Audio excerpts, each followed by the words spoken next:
হান হাড়ি ফেলাইয়ে ইয়ার পরে যাই ওরে মানে আর বইনের জব করাই দিয়ে দিয়ান দেখি এই 11 তারিখ হাজিনা 5টা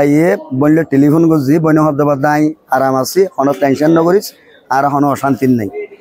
মগরি ওর ফোনিত দিয়ে আর বইনের জ্বর করাই দিয়ে দিয়াম তাহলে আর যখন ক্যাম্প 13 আসছিলাম কিন্তু আইতে আর তো একটু রেট হই আর বইনের মাঝিয়া দেখি দে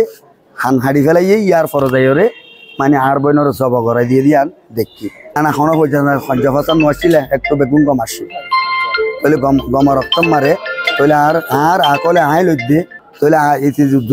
জুয়া খেলাই আর বইনের যেদিন আর স্বর্ণ দিলাম ইনতে বেগুন ধ্বংস করি ফেলাই ধ্বংস করে যদি ইনো আর বইনে আর ন হয় প্রচার করলে আই শান্তিতে আছি এ ধরনের কথা হইতো যে মানে আলাইয়ার পরে যাইরা যখন এটা তো বেগুন ফুরাই গিয়ে গই আর বইন তো আর মার মিরাজ এদুর হামফুল আসছিল আর মা মরে গিয়ে তাহলে মার মিরাজ হামফুল ইন লই বললা যখন ইতে মজবুর করছে আর বইন ন দে হতে পারে আর বইনের মাঝিয়া দেখি আয় বুঝিত দে হামফুল ইনর কারণে আর বইনরে ইতে জ্বর করে দি আর বইন ক্যাম্প 13 লম্বা শ্যামারে বিয়া দিলাম ইয়া মানে 2022 সাল মারে তাহলে আর পরে যাই ওরে আর বইন আলোরে আর আলোর সম্পর্ক করতে না মানে টেলিফোন বললে আর শান্তি আছি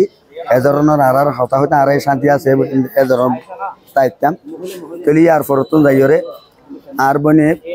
কুরবানোর 2 দিন আগত গিয়ে আর তো কিছু টিয়া খুঁজে বানাই 10,000 টাকা দিয়ে আগিয়ে গই